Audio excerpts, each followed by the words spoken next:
The state of Connecticut and much of the country in mourning tonight. Former Connecticut Senator Joe Lieberman has died at the age of 82. Good evening and thanks for joining us. I'm Brent Hardman. And I'm Sarah Sanchez. Lieberman's family released a statement this afternoon telling the world he passed away in New York City from complications he suffered from a fall.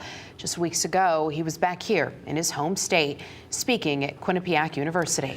Lieberman spent decades in public office, including 24 years representing the Constitution State in Congress and even more before that as Attorney General. Tonight, we want to share more about his life and legacy.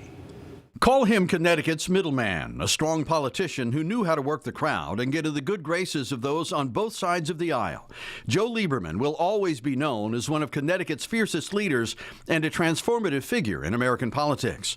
Born and raised in his native Stamford, Lieberman rose through the ranks, serving in the state Senate and as Connecticut's 21st Attorney General under then-Governor William O'Neill. Then, in the late 80s, he took on a new endeavor, serving Connecticut in our nation's capital.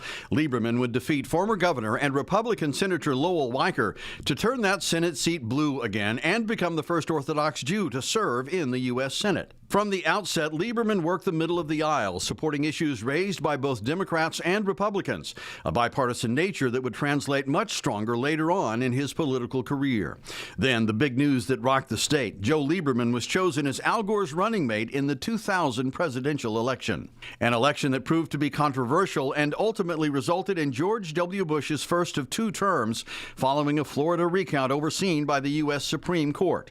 Lieberman himself went a step further, throwing his hat into the presidential ring in the next election while continuing to serve in the Senate. In 2006, he would face a challenge from businessman Ned Lamont for that Senate seat, an election that proved pivotal in Lieberman's political career. His opposition to affirmative action, other viewpoints skewing more conservative, and his support for the Iraq War. These factors and more turning Lieberman from a strong Democratic force into an independent politician. He would still secure another term in office, his final one. In 2012, the Senate seat flipped blue once again when Chris Murphy was elected to serve in Washington. At the end of this term, I will have served 24 years in the U.S. Senate and 40 years in elective office. By my count, I've run at least 15 full-fledged campaigns, and that's just in Connecticut, not counting the national campaigns I was involved in. So, for me, it is time for another season and another purpose under heaven. A loving husband and father, a committed leader for his state, a man of faith, Connecticut will remember the life and lasting legacy of Joe Lieberman.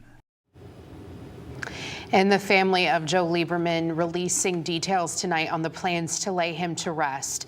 They say the senator's funeral will be held this Friday, March 29th at the congregation Agdudas Shalom in his hometown of Stamford. They also say another memorial service is being planned, but information on that has not been released as of this hour. Connecticut's news station is still gathering reflections and reactions to the death of Joe Lieberman. Our coverage continues tonight and beyond, on air, online, and on demand at Fox 61+.